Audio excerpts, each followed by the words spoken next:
સમાચાર અમદાવાદથી સામે આવ્યા છે તો અમદાવાદમાં હાલમાં મિશ્ર ઋતુનો અનુભવ થઈ રહ્યો છે।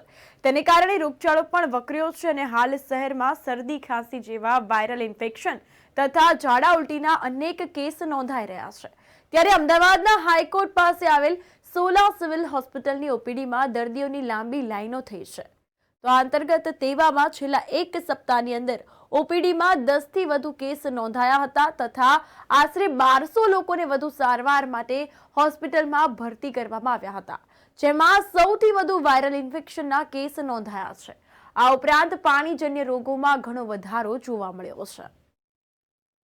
GMRS medical college civil hospital સોલાની વાત કરીએ। આજની તારીખ 6 ફેબ્રુઆરી 2024 અમારી હોસ્પિટલમાં ગયા અઠવાડિયામાં ઓપીડીમાં લગભગ 10,362 દર્દીઓ નોંધાયેલા અને દાખલ દર્દીઓ લગભગ 1197 કેસ જોવા મળેલા, જેમાં પાણીજન્ય રોગોના કેસીસની નજર કરીએ તો ડેન્ગ્યુના અમારી હોસ્પિટલમાં 43 સેમ્પલ લેવામાં આવેલા, એમાં એક કેસ પોઝિટિવ જોવા મળેલો। મેલેરિયાના લગભગ 197 કેસ સેમ્પલ લેવામાં આવેલા, એમાંથી એક દર્દી પોઝિટિવ મેલેરિયાના જોવા મળેલો અને ચિકનગુનિયાના 3 કેસના સેમ્પલ લેવામાં આવેલા, એમાં એક પણ કેસ ચિકનગુનિયાનો જોવા મળ્યો। ડાયરિયાના લગભગ 11 કેસ હોસ્પિટલમાં નોંધાયેલા અને વાયરલ ઇન્ફેક્શનના 1623 દર્દીઓ અમારી હોસ્પિટલમાં ગયા અઠવાડિયામાં નોંધાયેલા અને આ રીતે ગયા અઠવાડિયામાં અમારી હોસ્પિટલમાં પાણીજન્ય રોગોના આંકડા